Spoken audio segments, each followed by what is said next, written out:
Welcome to today's Chase Recap video, brought to you by Growler Garage.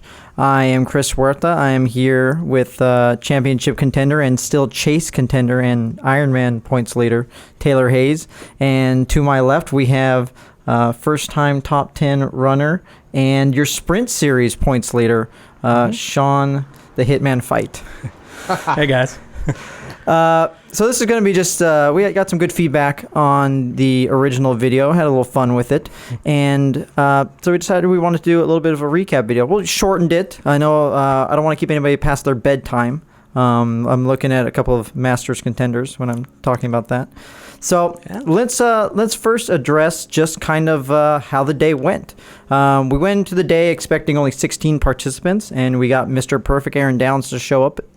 So he became our Jeff Gordon of the field.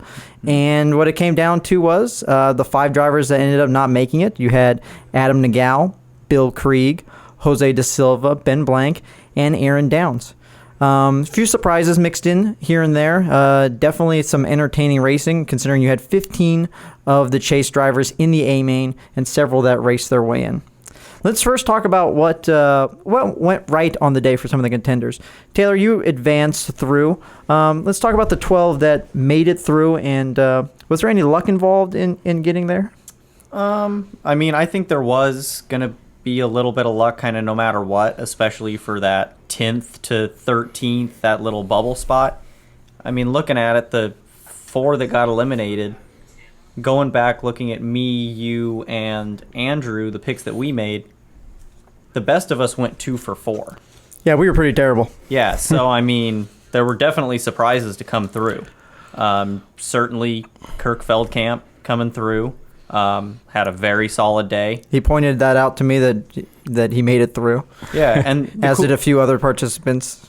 Justin. Bruce. Oh, yeah. Yeah, Justin, Bruce. The cool thing is that, I mean, hey, people care about this. Yeah, I can honestly say I had more drivers than I expected ask me, are they advancing? But most of them got it and understood. Sean, let's talk about did you race any different against guys that were in the chase? I know that you had a really great day, and so you were among a lot of the participants. Did you see it? And did you see those drivers any differently?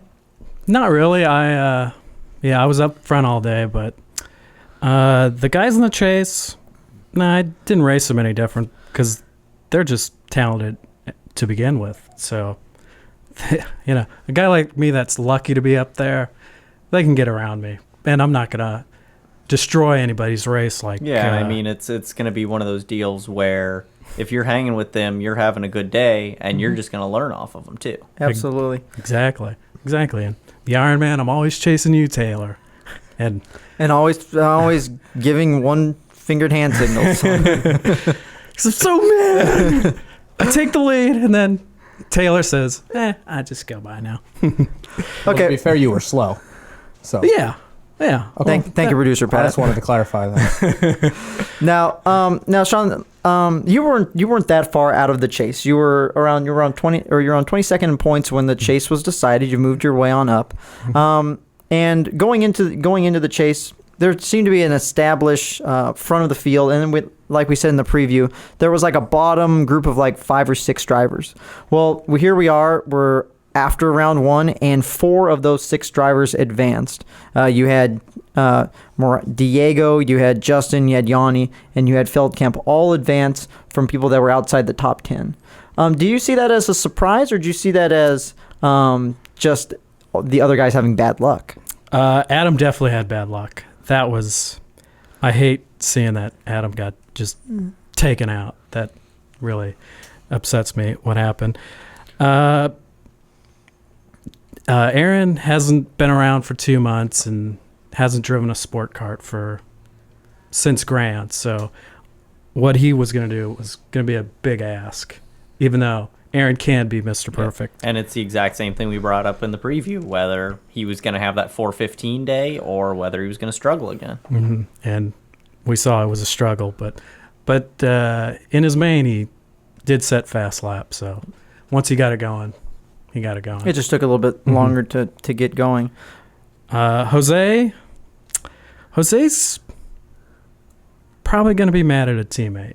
He Probably or is. I think he is mad at a teammate. He and Nick got into it in their second heat race, and they run in top 5. I think that was the one with. No, that was 2D, but they just got into it, and Jose went from about 4th to 7th, and I think that ruined his day. Yeah, it's a big difference in points. And that's going to put you in a big hole going into the main, too. Yeah. You lose about 3 or 4 rows on the starting grid. Yeah. He lost 15 points. He missed it by 9. To advance. Well, you bring up Jose, and actually going into the A main, Jose was actually the 12th driver in. He was 12th in points. And it just came down to the A main where, to his credit, Arkham leader Bruce Allen drove his way through the field, and he went from, I think, 13th or 14th in points going into the A main to into the top 12. He ended up finishing 11th, just ahead of Alyssa Yanni. Taylor, can you talk about how the A main is going to be the deciding factor in how guys advance, not just in who the championship is decided? I mean, looking at the heat races, for the most part, everyone's going to be spread out into different races. It's very easy to equal yourselves out through the heat races. And the main, I mean, everyone's that much closer in talent. You can have maybe a mediocre to average kart in a heat, still run top 5 with it. If you get that same kart, you've got now 30 guys that are close to your speed that you can be losing 15, 20 spots. And with the or the main being double the points of what the heat races are. Mm-hmm. Let's go and let's talk about some of the guys that the unlucky 5, the 5 that were dropped. For me, obviously, the biggest surprises were Adam Nagel, obviously, unfortunately, got caught up in an accident in a heat race. And Bill Krieg, who just had a bit of a struggle during the day. I definitely anticipated him making a few more passes. They were actually both in the same heat race. They were in, was it 1B or 1C, Sean?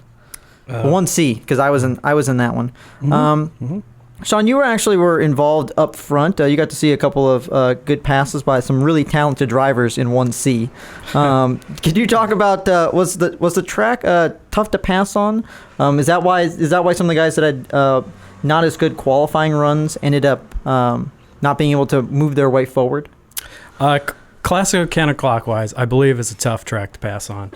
But if you want to, like Miles going down the hill with an epic slide job, tried to pass 3 of us. He tried to pass me, you, and Ian in coming to the checkered. And amazingly, after all that carnage, nobody passed anybody. Exactly. It was pretty amazing. I think it's more amazing that actually no one passed anyone. Exactly. I crossed the line. I was like, gosh, nobody went anywhere. Yeah. I'm just glad. Yeah, I'm just happy to have survived that. Taylor, we talked about Aaron Downs, mm-hmm. and we talked about his hit or miss occasions. We also see guys like Ben Blank, who's had a top 10 this season. Jose, who's been running top 10. Do you attribute this to just being an off day, or do you just attribute it to the other guys running better and making it through? Guys and gals. I mean, definitely, I think qualifying was a big factor, because going back to that Heat 1C, Bill Krieg was in that with you guys. Mm-hmm. Pretty much leveled out, didn't go really anywhere in that race.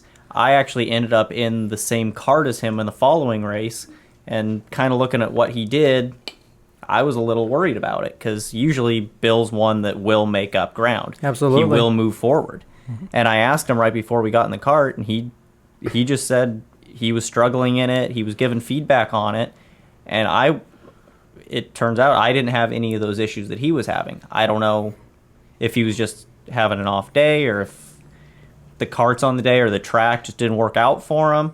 Other than that, I didn't really see a whole lot from Jose. Obviously, we talked about Adam. Ben, the same thing. They were kind of just there. They didn't really make any noise.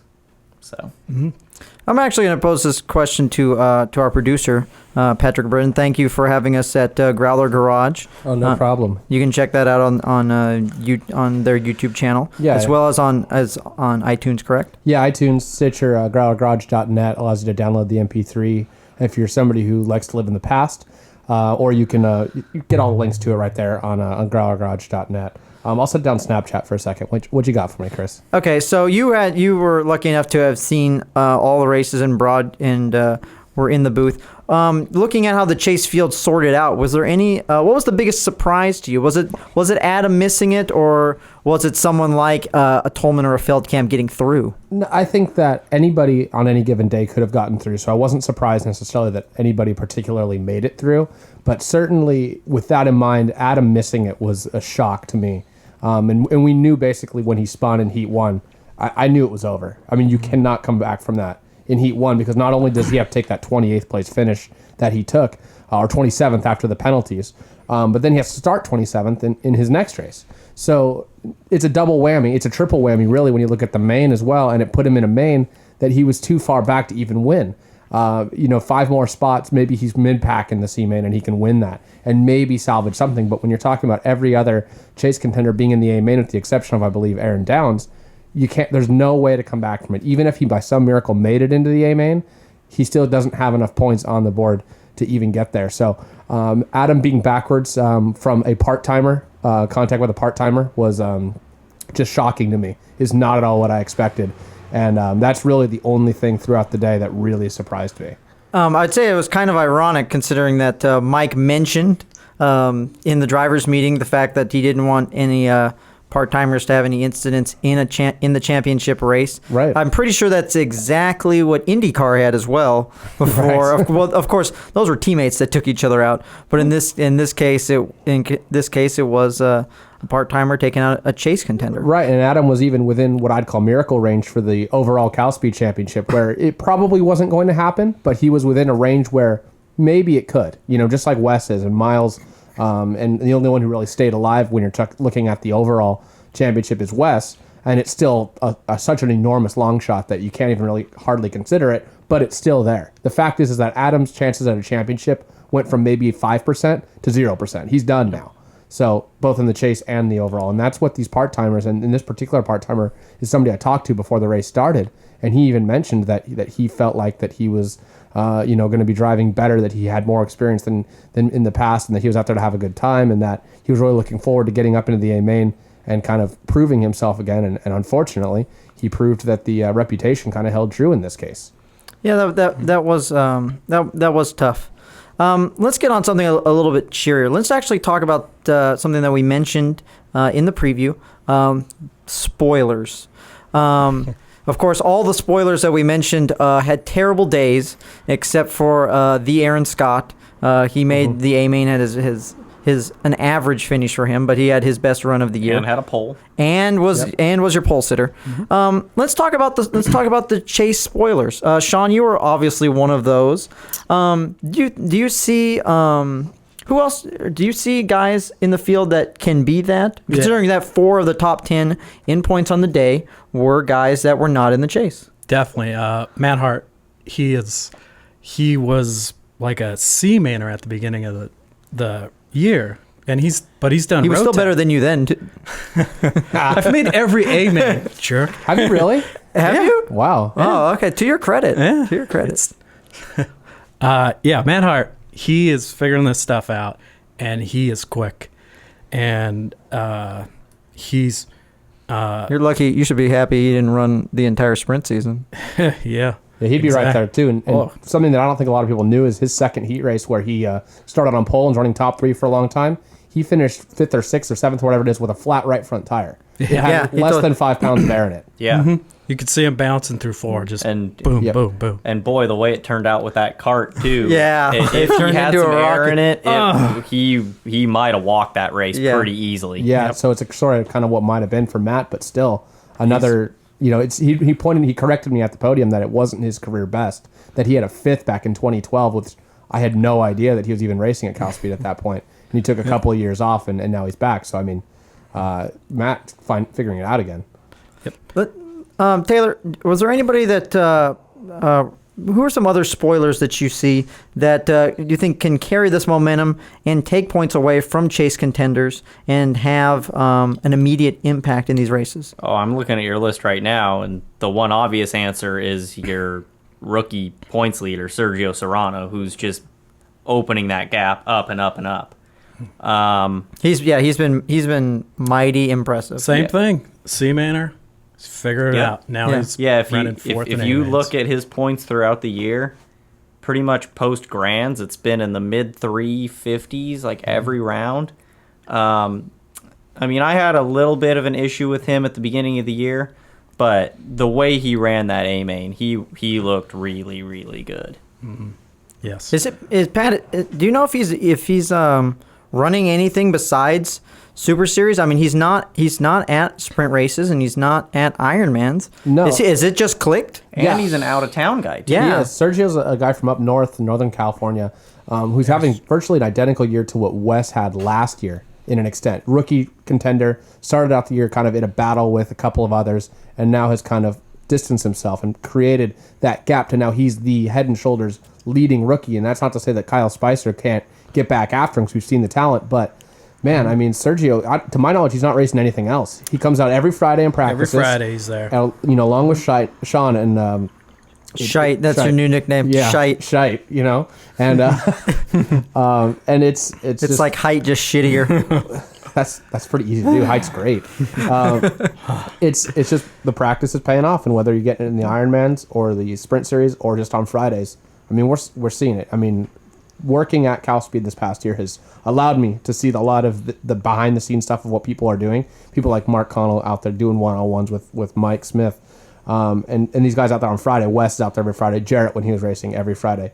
And it pays off, man. Like, it's so hard. We're seeing a changing of the guard right now. When you look at Sergio Serrano and Alyssa Yanni and Matt Hart, the established people, the guys like Taylor and myself and John and Miles Logan, whoever, we've got all these people like Sean that are just ready to take it, from all of us. And I think it's the most exciting thing in the world right now. And you look at the chase, and it's an opportunity for some of these people, guys like Justin Tolman and Alyssa Yanni, that we all know are good, for them to bring home some hardware, even though earlier in the year maybe it didn't go the best way that they thought it could. Yeah, and I mean, looking at this future group, there's gonna be, if not by the end of this year, next year, certainly there will be a new A main winner. This year, we all knew that Wes was gonna win one here sooner rather than later. He shows it at Grands. Oh yeah, there's gonna be someone new that's gonna win one. Like I said, if not this year, for sure next year. Yeah, and the next first-time winner will be the 20th different A-main winner in Super Series history. So that's what we're looking at also. So when you look at 2 of the 3 of you up there haven't won one yet. Yeah, thanks. I mean, I'm just saying, like, it's due for you guys. For Kirk still hasn't won one, which is amazing. And we mentioned Yanni, Tolman, Serrano, Bruce. He's been on the podium once already this year. I mean, it's amazing to me that we've only had one first-time winner this year, and that's Wes. Yeah, Logan, he's still the best, though. He's won 3 races this year, and unfortunately John hasn't won one, but he's right there. But Hey, winning races doesn't mean everything. Okay, well let's talk about and let's wrap this up here with our thoughts on just at least from my opinion, I was definitely genuinely surprised by the excitement surrounding the chase in the paddock. I could point to basically everyone in the field that made the chase, at least talking to me at least once during the day, except for Adam for obvious reasons, because he had other things going on. That were definitely excited about the chase. Even I had championship contenders. I had Logan, John, and Taylor all keeping that in mind. Do you think this is something that's definitely bring a little bit of extra excitement to the field, Sean? We'll start with you. Heck yeah. And the thing with the chase, there are no drops. I mean, look at Adam. His chase is over in one heat race. So, I mean, if you miss weight, your chase is over. Like Ian ends. Yeah. Oh, That's not missing weight. That's just Hey, that's missing a brain. yeah, that's a hard lesson to learn. I mean, I've missed weight by a pound or two, but not that bad. Pat, let's toss that to you. Did you feel that there was definitely some excitement around the chase, or at least some conversations about it? You know, I wouldn't say it was flat out that people were like, "Oh, I'm excited for the chase," but I think that it was in the back of people's minds, and that they're thinking, you know, if you look at some of these guys who are maybe they're battling for a top 10 in points, but you know, trophies only go through 5th. So really the top 5 is kind of all that really matters. I mean, it all matters. It's all pride, whatever. But everybody wants to be in that top 5, and if you can't, then they want to look for something else, some other kind of personal goal. And in this case, you know, it's the chase might be what it is, going another round, going 2 more rounds, going all the way to the final round, maybe even being that one who's lucky enough to get it at the end of the season. Is if you're one of those people like Justin Tolman or Bruce Allen, what else are you there racing for? You're racing for wins, of course. You know, Darren Mercer, same thing. He's not racing for a championship anymore. What else are you going to do? You got to race for something, and for them, whether it's going to be a trophy or a beer or whatever at the end of the year, they're getting something if they're able to pull off this chase. And you got to look at Darren, for example, somebody who has no chance at winning this overall championship, but a great chance at winning the chase. Absolutely. Taylor, let's pose this to you. Can you talk about the value of winning the chase as compared to a normal CalSpeed championship? I mean, to go along with it, I think it's getting close to the point where I honestly think to win the chase or to win the championship, you may well have to win the chase. So I think it's going to kind of go hand in hand at this point. Mm-hmm. Which do you think is harder? I think to win the chase is going to be a little bit harder only because it's 1 round. Mm-hmm. If you're just good enough to get through into that final 4 and have the A-main of your life in that final round on Grande, there's your chase. It's not your 10 best rounds put together. It's 1 round. Mm-hmm. I definitely have to agree. Any last thoughts, Sprint Series leader? Yeah, I'm looking at this list and of drivers, and it is I'd love to be in it, but it is a hell of a group to run with, and the chase is bringing a lot to the Super Series. Pat, any thoughts? Yeah, I think that I don't know if you were getting to it, but I'm going to cut you off anyways. I think that there's still predictions to be made here, right? No, that would be the preview. Are you doing for the 2 next of these one. shits? This is the recap. Son of a bitch. We'll be back in the garage. God, We'll have to turn down the heat a little. Oh, yeah, Jesus. Right. All right. So with that, yeah, no. What was the question? Any last thoughts, Pat? Oh, no, not really. I mean, it's I think that, like I said, the biggest shocker for me was not so much anybody making it or not making it. It's just the overall new faces that we're seeing up front. And I think that's going to shake up the chase even for people that aren't necessarily a part of it. They're people that are, there's now more people that can beat Logan Calvin, that can beat John Cabral in any given heat race, any main. And my very last comment, the 2 people I definitely want to shout out to, as they were the unanimous picks to be eliminated in round 1, are Kirk Feldkamp and Justin Tolman, and they got through easily too. Yeah, I'm drinking my words, Justin. I told you to prove me wrong, and you certainly did. Way to go, buddy. And with that, I'd like to say thank you for everybody that was watching. Thank you, Pat. Thank you, Growler Garage. Yep. Thank you, Mr. Wonderful Sean Fight. And what's up? Thanks. That's it. That's it. See you in 2 weeks. See you in a couple weeks. Christ.